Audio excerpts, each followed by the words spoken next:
This is Naresh Kumar. Welcome back maths Naresh ఈ class. First time మన ఛానల్ని మీరు చూస్తున్నట్లయితే సబ్స్క్రైబ్ చేయండి, అలానే వీడియోని లైక్ చేయండి, మీ ఫ్రెండ్స్ కూడా షేర్ చేయండి. ఇవాళ ఇంటర్మీడియట్ ఫస్ట్ ఇయర్ మ్యాథ్స్ 1Aకి సంబంధించిన 2024 మార్చిలో ఏపీ స్టేట్లో ఈ యొక్క ప్రాబ్లం 4 మార్కులకు అడగడం జరిగింది. ఓకే, మరి ప్రాబ్లం ఏంటో ఒకసారి చూద్దాం. Find the adjoint and the inverse of the matrix. అడ్జాయింట్ని కనుక్కోండి, దాని తర్వాత ఇన్వర్స్ని కనుక్కోండి అంటున్నాడు. ఓకే, మరి చూద్దాం. చూడండి, అడ్జాయింట్ అంటే ఫస్ట్ కోఫాక్టర్ మ్యాట్రిక్స్ని కనుక్కోవాలి. అడ్జాయింట్ అంటే ఏంటి? కోఫాక్టర్ మ్యాట్రిక్స్ని కనుక్కున్న తర్వాత దాన్ని ట్రాన్స్పోజ్ చేయాలి. మరి కోఫాక్టర్ మ్యాట్రిక్స్ని ఎట్లా కనుక్కోవాలి? మొత్తము 9 ఎలిమెంట్స్ 1 2 3 4 5 6 7 9 ఉన్నాయి కదా, ఆ 9కి కోఫాక్టర్ని కనుక్కోవాలి. దాన్ని కోఫాక్టర్ మ్యాట్రిక్స్ అని చెప్పచ్చు. ఓకే, సో అయితే మరి ఇది గుర్తుపెట్టుకోండి. First plus minus plus minus plus minus plus minus plus అంటే మనం ఆల్రెడీ డెట్ని కనుక్కునేటప్పుడు చేస్తూ ఉంటాం. సో 1 ఉన్న రో కాలం తీసి ఏడి మైనస్ బీసీని అప్లై చేస్తాం. అంటే 1 అనేది ఫస్ట్ రోలో ఉంది, ఫస్ట్ కాలంలో ఉంది. -1 whole power 1 + 1 first row first కాలం. సో -1 హోల్ స్క్వేర్ అంటే +1 అవుతుంది. అదే ఇక్కడ చూడండి, ఈ 4కి ఏ సింబల్ వస్తుంది అంటే థర్డ్ రోలో ఉంది, థర్డ్ కాలంలో ఉంది. -1 హోల్ పవర్ 3 + 3 అంటే -1 హోల్ పవర్ 6 అంటే పాజిటివ్ వే అంటే +1 వస్తుంది. కాబట్టి అలా చేస్తాం. అదే సింబల్స్ ప్రతి ఒక్క దానికి ఇవి ఫస్ట్ ఆ సింబల్స్ వేసి ఏడి మైనస్ బీసీని అప్లై చేస్తాం. ఓకే, సో ఈ కోఫాక్టర్ మ్యాట్రిక్స్ని ట్రాన్స్పోజ్ చేస్తే అడ్జాయింట్ వస్తుంది. మరి దాని నుంచి ఏ ఇన్వర్స్ని ఎట్లా కనుక్కోవాలంటే ఏ ఇన్వర్స్కి formula adjoint of A by det A అన్నమాట. ఓకే, సో ఫస్ట్ మనం డెట్ ఏని కనుక్కుందాం. ఓకే, ఈ det A not equal to 0 వస్తుంది ఎప్పుడైనా. అప్పుడే సంథింగ్ బై 0 ఇన్ఫినిటీ. ఒకవేళ 0 అయిందనుకో ఇన్ఫినిటీ అవుద్ది. సో డెట్ అనేది ఖచ్చితంగా నాట్ ఈక్వల్ టు 0 అవ్వాలి. ఓకే, మరి ఫస్ట్ నేను డెట్ని కనుక్కుంటున్నా. So given that capital A is equal to 133,143,134. Okay, so ఇప్పుడు దీనికి డెట్ని కనుక్కుందాం. So det A is equal to 133, అదేవిధంగా 143, అదేవిధంగా 134. ఓకే, మరి ఇక్కడ చెప్పాను నేను already plus minus plus first రోలో సింబల్స్. సో 1 ఉన్న రోని కాలంని ఎలిమినేట్ చేయండి, మిగిలిన దానికి ఏడి మైనస్ బీసీ. 4 × 4 16 -3 × 3 9 అనమాట. రెండవ దానికి మైనస్ సింబల్ -3 ఉన్న రోని కాలంని ఎలిమినేట్ చేయండి, ఏడి మైనస్ బీసీ. 4 × 1 4 -3 × 1 అంటే 3. సో 4 - 3 ప్లస్ ఇప్పుడు 3 ఉన్న రోని కాలంని ఎలిమినేట్ చేయండి, ఏడి మైనస్ బీసీ. 3 - 4 అనమాట. Okay, so that is equal to 16లో 9 తీసేస్తే 7 అనమాట. నెక్స్ట్ -3 × 4 - 3 1. ఓకే, ప్లస్ 3 × 3 - 4 అంటే -1. సో ఫైనల్గా 7 - 3 -3 అనమాట. ప్లస్ మైనస్ మైనస్ అవుతుంది ఇక్కడ. సో 7 - 6 అంటే 1. సో డెట్ ఏ అనేది ఎప్పుడైనా నాట్ ఈక్వల్ టు 0 రావాలి, అప్పుడు ఇన్వర్టబుల్ ఎగ్జిస్ట్ అవుతుంది. ఓకే, ఇప్పుడు నేను అడ్జాయింట్ని కనుక్కోవడానికి కోఫాక్టర్ మ్యాట్రిక్స్ని కనుక్కుంటున్నా. Okay, so to find heading లాగా పెడుతున్నా cofactor matrix. To find cofactor matrix.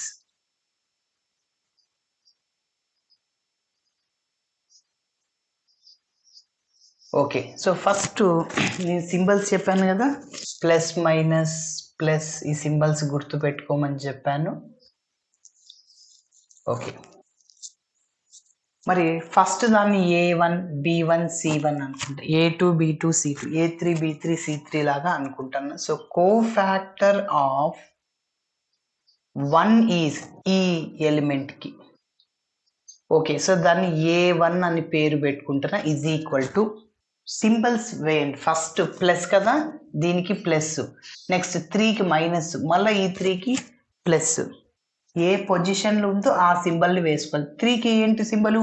Minus అన్నమాట. అట్లా కాబట్టి సో ఫస్ట్ సింబల్ ప్లస్, ఈ ప్లస్ ఉన్నా ఒకటే లేకున్నా ఒకటే కాబట్టి నో ప్రాబ్లం. సో ఇప్పుడు చెప్పండి, ఈ 1 ఉన్న రోని కాలంని ఎలిమినేట్ చేయండి. సో 4 × 4 16 - 9. ఆల్రెడీ నేను కనిపెట్టేశాను ఇక్కడ, మొదటి రోకి కోఫాక్టర్స్ ఆల్రెడీ కనిపెట్టేశాను. ఓకే, సో కాబట్టి మళ్ళీ చేయనక్కర్లేదు. చూడండి, 16 - 9 వేసేయండి, అంటే +7 అన్నమాట. నెక్స్ట్ అదే విధంగా cofactor of 3 is, cofactor of 3 is చెప్పండి, B1 అనుకుంటున్నా. మొదటి రోలు A1 B1 C1. సో ఇప్పుడు సింబల్ వేసుకోండి. ఫస్ట్ మైనస్, సో ఆల్రెడీ ఈ 3 ఉన్న రో కాలం తీసి AD - BC వేసేసాను. 4 - 3 అంటే +1, కానీ ఇక్కడ మైనస్ ఉంది, -1. ఓకే, నెక్స్ట్ 3 - 4 వేయాలి. కోఫాక్టర్ ఆఫ్ 3కి ఏంటి సింబల్ వేసేయండి, ఫస్ట్ ప్లస్ వేసేయండి, ఇంకా 3 - 4 ఈజ్ ఈక్వల్ టు -1, ఇక్కడ ప్లస్ మైనస్ అవుతుంది. Okay, next cofactor. ఇప్పుడు ఈ ఆరింటికి చేయాల్సిందే ఖచ్చితంగా, అది ఉన్న రోని కాలంని ఎలిమినేట్ చేసి సింబల్ని వేయాలంతే, మల్టిప్లై చేస్తాం. ఓకే, సో ఇక్కడ రాస్తున్నా. సో కోఫాక్టర్ ఆఫ్ ఇక్కడ 3 ఈజ్ C1 అన్నమాట. నెక్స్ట్ సెకండ్ రోకి చేద్దాం, 1 4 3కి. Cofactor of 1 is A2. రెండవ రోని ఏమనుకుంటా, A2 B2 C2. సింబల్ వేసే మైనస్, AD - BCని అప్లై చేయండి. 1 ఉన్న రోని కాలంని ఎలిమినేట్ చేయండి. AD 4 × 3 -3 × 3 12 - 9. సో అంటే +3 యాక్చువల్లీ, కానీ ఇక్కడ మైనస్ ఉంది, -3. ఇంకొకసారి చెప్తున్నా, ఈ 1 ఉన్న రోని కాలంని ఎలిమినేట్ చేయండి. AD - BC 3 × 4 12, -3 × 3 9 అన్నమాట. ఓకే, సో నెక్స్ట్ మళ్ళీ 4కి కోఫాక్టర్ని కనుక్కుందాం. So cofactor of 4 is B2 అన్నమాట. సో B2 సింబల్ వేసుకో, ఫస్ట్ ప్లస్ అన్నమాట. AD ఇప్పుడు 4 ఉన్న రోని కాలంని ఎలిమినేట్ చేయండి. 4 ఉన్న రో కాలం ఎలిమినేట్ చేయండి. చెప్పండి, మీకు అర్థం అవడం కోసం ఇట్లా రోని కాలంని ఎలిమినేట్ చేస్తే 4 × 1 4 -3 × 1 3. సో 4 - 3 అంటే +1 అన్నమాట. కాబట్టి ఈ 4 ఉన్న రో కాలం ఎలిమినేట్ చేయండి. సో కాబట్టి ఇంకేముంటుంది ఇక్కడ, 4 1 3 1. నెక్స్ట్ 3కి కోఫాక్టర్ని కనుక్కుందాం. So cofactor of 3 is C2 is equal, first symbol వేసే, మైనస్ ఉంది. ఓకే, ఇప్పుడు ఈ 3 ఉన్న రో కాలం తీసేసేయండి, ఎలిమినేట్ చేయండి ఈజీగా. AD - BC 3 × 1 3 -3, 0 × anything 0. కాబట్టి ఈ 3 ఉన్న రో కాలం తీసేస్తే ఈ 2 ఎలిమెంట్స్ ఉంటాయి. సో 3 × 1 1 × 3. ఓకే, నెక్స్ట్ ఇప్పుడు 1 3 4కి కనుక్కుందాం.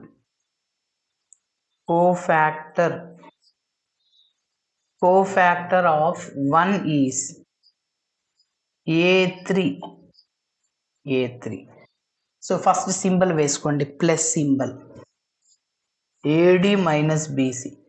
ఈ 1 ఉన్న రో కాలం ఎలిమినేట్ చేయండి. AD అంటే 3 × 3 9 -4 × 3 12, 9 - 12 అంటే -3. సో ఆల్రెడీ ప్లస్ ఉంది, +- అవుతుంది. నెక్స్ట్ 3కి కోఫాక్టర్ని కనుక్కుందాం. So cofactor of 3 is B3 అనుకుంటున్నా, ఈజ్ ఈక్వల్ టు సింబల్ వేసుకో, మైనస్ ఇప్పుడు 3 ఉన్న రో కాలం ఎలిమినేట్ చేయండి. రోని, కాలంని. ఇంకేముంటది చెప్పండి? 3 ఇంటూ 1 3, 1 ఇంటూ 3 3 మైనస్ 3 0. కాబట్టి ఈ 3 ఉన్న రోని, కాలంని ఎలిమినేట్ చేస్తే ఈ రెండింటి మల్టిప్లై చేశాను. So last one cofactor of 4 is C3. Symbol plus వేసుకోండి. ఓకే, సో ఈ 4 ఉన్న రో కాలం తీసేయండి. AD minus B 4 into 1 3 into 1 3. So 4 minus 3 అంటే +1 అనమాట. ఓకే ఓకే, ఇప్పుడు వీటన్నిటిని ఒక అరేంజ్మెంట్ చేద్దాం. So therefore cofactor matrix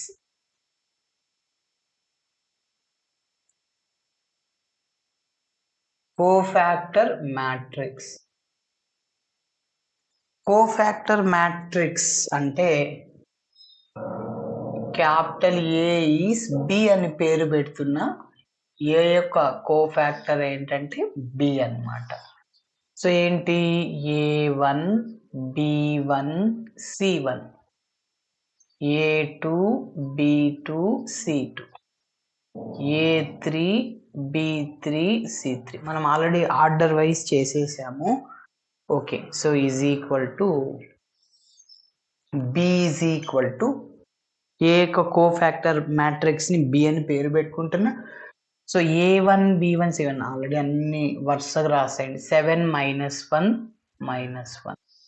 next -3 1 0 -3 0 1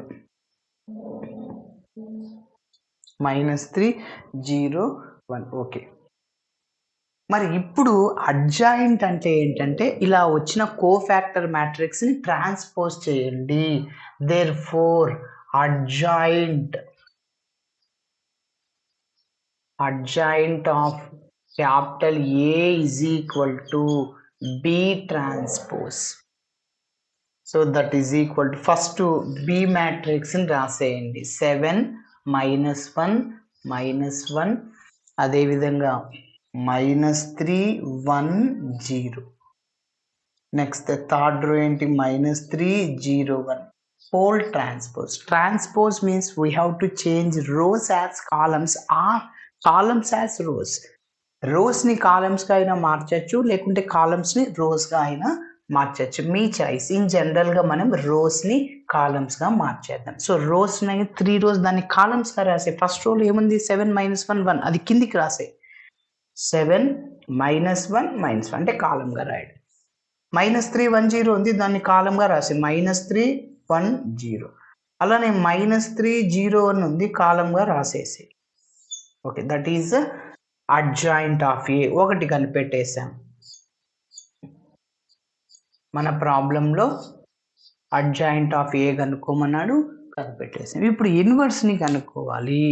మరి ఇన్వర్స్కి ఫార్ములా ఏం లేదు సార్, చాలా ఈజీ.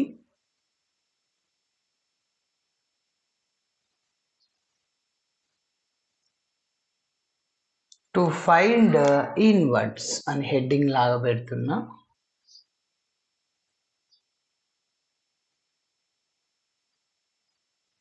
ఇన్వర్స్. సో ఇన్వర్స్కి ఫార్ములా ఏంటి? A inverse is equal to adjoint of A by det A. A inverse is equal to adjoint of A by det A అనమాట. So A inverse is equal to adjoint of A అంటే ఇదే కదా, రాసేద్దాం.